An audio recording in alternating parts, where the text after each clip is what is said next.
right, UOAlive players, welcome to AFK Hour, your one-stop shop for everything going on in Britannia while you are well. AFK. That's right. We're gonna get you all caught up so you can get back in the game. That's exactly right.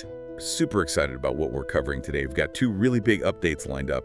The brand new city rental system, totally changing how you might find a home in Britannia, and a packed set of patch notes. Lot of key info in there. Yeah, absolutely. It's all about giving you, the players, more ways to play, more flexibility, and honestly, more ways to connect with the community in UOAlive. Lots to dig into. Okay, let's start with city rentals. This feels like a pretty big deal, right? A new way to call a city home without needing that permanent deed up front. It really is. Think of it like leasing an apartment in the real world. You pay some gold, you get a house for a set period, maybe a week, maybe longer. It's fantastic for adventurers who move around a lot or, maybe can't quite afford that forever home just yet. Gives you a taste of city life. Right. So, okay, let's break it down. How do you actually find one? Are they obvious? Yeah, they're designed to be. You'll want to look for signs, literally for rent signs, in the major cities, Britain, Monac, places like that. Just hover your mouse over the sign and it'll pop up with the details like 5,000 gold for 7 days, something like that. Really straightforward. Gotcha. So you find one you like. Yeah. Then what? How do you lock it down? Super simple. You just double-click the sign, a little window comes up confirming the cost and the time. You click lease, pay the gold, and bam, a lease pops into your backpack. A lease, okay. Yep. Then you just double-click that ticket, and it gives you a house deed. Place the deed like you normally would, and congratulations, you're moved in, settled in your new city home. Nice and quick. Right. Now, I saw there are different types of rentals, not just one standard option. That's right. You've got the basic rent-a-room type deal. But then there's the monthly rental, which is interesting because it has a rent-to-own option. Pay for 2 months straight, and it potentially becomes yours. Rent to own. That's pretty cool. A pathway to permanence. Yeah, exactly. And there's also a new player-only rental, which is like a one-time payment deal designed to help folks just starting out get settled easily. Makes sense. So what about managing it, renewing, or what if you forget? Good question. To renew, you just double-click your lease ticket again before it expires. The ticket always shows how much time you have left. If you do miss the renewal, there's a 24-hour grace period. You'll get chat reminders, so hopefully you won't miss it. But if you miss the grace period? Then, yeah, eviction happens. The house becomes available again. And one key thing, if you decide to leave early, you can drop your ticket back on the sign to end the lease. There are no refunds for the days you didn't use. Oh, okay. So plan ahead. Maybe set a calendar reminder or something. Definitely good advice. Explore different cities, see what you like. Let's make this concrete. So, say I walk past Britain Keep, see sign, 5K gold, 7 days. I click, pay, get the ticket, place the deed. Boom, I'm living in Britain for a week. Exactly. It's all about that freedom and affordability.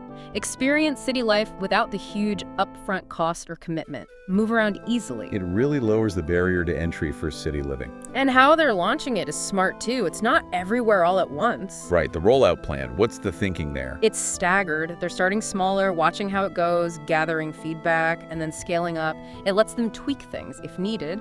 Plus, it ties into this governor's incentive.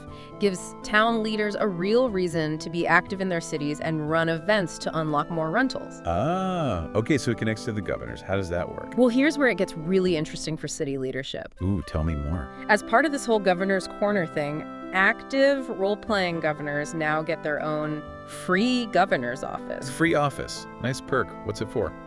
Meetings, town halls, or as they put it, maybe even some corruption, shady dealings, usurping, the fun political stuff. Huh. So they're encouraging a bit of player-driven drama. Seems like it. Governors claim it using a special surveyor ticket, but if they lose the election, they gotta vacate. Keeps things dynamic. Okay. And how do these rentals actually get unlocked? You mentioned governors and events. Yes. Crucially, these rental units aren't just there. They have to be unlocked by the community. And once unlocked, they stay unlocked forever. How way? What unlocks them? Each for rent sign, each individual rental unit is unlocked by running one successful group fundraiser event. One event per rental spot, so it's tied directly to community activity. Precisely. It's not just about gold, it's about collective effort and participation. And what kind of fundraisers are we talking about? Is it just donate gold? No, definitely not. That's the cool part. Governors have a whole menu of options, really diverse stuff. You could have a Champion's Blessing rally, like a big hunt, or a festival of music, maybe charge admission, a fisherman's derby. A fishing contest. Love it. Right. Or a blacksmith corner for crafters, a cook-off carnival, treasure hunt, pet parade, market day, even a storyteller circle. Lots of choices. Wow, that covers a lot of playstyles, so everyone can pitch in somehow. Exactly. And all the proceeds from whatever event they choose go into the city coffer, which is located in that new governor's office. The city coffer, like a town bank. Sort of, yeah. It's a golden chest. The governor announces the event, collects the funds into that chest. But here's a key rule. No single player can donate more than 100,000 gold total towards unlocking a unit. So one witch player can't just buy all the unlocks for their city. Correct. And the governor has to keep a ledger, track donations, and submit it. It forces broader community involvement to hit the goals. It's about participation, not just deep pockets. Smart. Keeps it about the community. Are there different levels of unlocks? Yes, there are rental tiers based on how much the city raises in its coffer through these events. Tier 1 unlocks 3 rental spots, and the goal for that is 1 million gold in the coffer. Okay. Tier 2 gets you 5 to 7 spots, needing 2.5 million gold. And Tier 3, for the really bustling cities, unlocks 10 or more spots, but that takes 5 million gold. So the more active and collaborative a city is, the more rental housing it can support. That's the idea. It directly rewards community engagement and event participation with tangible city growth. Very cool system. Really weaves together governance, community events, and housing. All right, speaking of Britannia evolving, let's shift gears. Time to unpack the latest patch notes. Always important to stay up to date. Definitely. And the first item is actually pretty urgent. The final push for the Sovereign sale. It's ending soon. Right. This was for the dev PC rebuild, wasn't it? How's that going? Incredibly well, thanks to the community. They're at 92% of the funding goal. That's amazing progress. And they've added extra incentives for this last bit. Yeah, they've sweetened the deal. You get 15% off any Sovereign purchase of 2,500 or more. And if you purchase 5,000 or more Sovereigns, you get a free supporter pet. And this includes the rare ones usually only in the Discord shop. Free pets? Like what kind? All sorts. Rabbits, baby tigers, pink bunnies, gorillas. Basically, any non-combat cosmetic pet is up for grabs. It's a nice thank you to the community. Nice. So how do people claim that? Just buy the solves at support.UOAlive.com, then open a ticket on their Discord with your receipt and tell them which pet you want. Simple as that. Got it. Okay, what else is new? Events. Yep. Get ready for some spooky summer fun. Halloween in summer is officially UO.We. Started June 28th UTC. Halloween in June. July, August. Okay, why not? It runs for a good while, 61 days all the way through August. Check the wiki for the full rundown. And importantly, they've kept the quality of life loot mechanic. Everyone involved gets their own loot rolls. That's huge. Encourages teaming up, right? No fighting over drops. Exactly. Work together. Everyone gets rewarded individually. Much better vibe for cooperative events. Good stuff. All right, let's dive into the changelog details. What little tweaks and fixes are in there? Okay, first up, a small but nice vendor system update. You know that warning message when you withdraw all your vendor gold? It's gone if your daily upkeep fee is 0. Just removes an unnecessary click for vendors who aren't being charged upkeep. Smooths things out a tiny bit. Makes sense. Also, an adjustment to the gold to sovereign exchange rate. For the rest of the summer, the rate at the Majinsi Magical Stone Exchange has been reduced. Makes SOVs a bit more accessible via gameplay gold. Oh, interesting. And something about the wiki. Yes. Big one for info seekers. Wiki search is fixed and improved. You can now search for words inside pages, not just in the page titles. Oh, thank goodness. That makes finding specific details so much easier. Huge quality of life win there. Definitely. No more guessing exact page titles. Moving on, there's a new community channel on their Discord. AI-generated content. What's that for? Pretty much what it sounds like. A place for players to share AI-generated art, ideas, stories, whatever, related or unrelated to UO.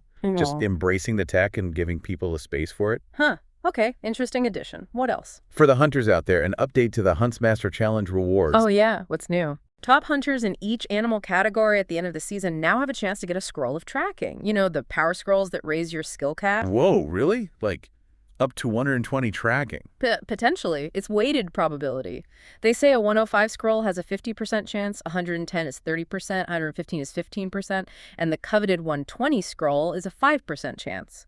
And it's only one scroll per player per season, even if you top multiple categories. gets delivered automatically. That's a serious prize. That's going to make those leaderboards even more competitive, surely. You'd think so, wouldn't you? Encourages specialization, maybe pushing people to really max out their hunting game for that chance at a rare skill boost. A very cool incentive. Yeah. And anything else major? One more really fun one. A new Clockwork Companions bundle at the Pet Transmogstone, also in Magencia. Clockwork companions, like robot pets. Exactly. You can now transform various Tinker-made mobs, robotic creatures, even mechanical ones, into loyal cosmetic pets. Yeah. Think like having a coddle automaton following you around, or a juggernaut, even blade spirits. No way, a pet blade spirit. That's awesome. Yeah, it ties into the whole Halloween and summer thing. Apparently there's a little crossover element. Just more cool cosmetic options for players. Love that. Okay, and just quickly, any minor fixes mentioned? Yeah, just a couple random ones. They fixed an issue causing duplicate escort and prisoner NPCs to spawn sometimes. Cleans up the world a bit. Oh, and wanted posters from the Magencia stones. They lowered the cost to 150 Fissosolves, down from 250. Why the change? Because they're one-time use, and they clarified that. Plus, you can still find them for free out in the world sometimes. Just makes the paid option a bit more reasonable. Gotcha. Small fixes, but they all add up. Wow, okay, so that was a lot to cover. From this really game-changing city rental system, putting housing in reach and boosting community stuff. Yeah, empowering players, fostering that interaction. To the vital funding drive, keeping development strong, the fun summer event, and all those handy patch note improvements. It really feels like UOAlive is constantly moving, constantly evolving. It absolutely is. And what stands out, I think, is how much of this hinges on the players. The rentals unlocked by community events, the funding drive, it shows a real connection. So maybe the thing to think about as you log in next is, how do these changes affect your Britannia? How might you use these rentals? How could you help your city unlock more? Or maybe how will that new Huntsmaster reward change how you approach hunting? Great questions to ponder. It really puts the power and the fun in your hands as a player. All right, that's all the time we have for this AFK Hour. Thanks so much for tuning in. Get out there, explore these updates, maybe find yourself a new city pad. We'll catch you next time. What kind of legend would you create in the world of UOAlive? Think about it. Think about it.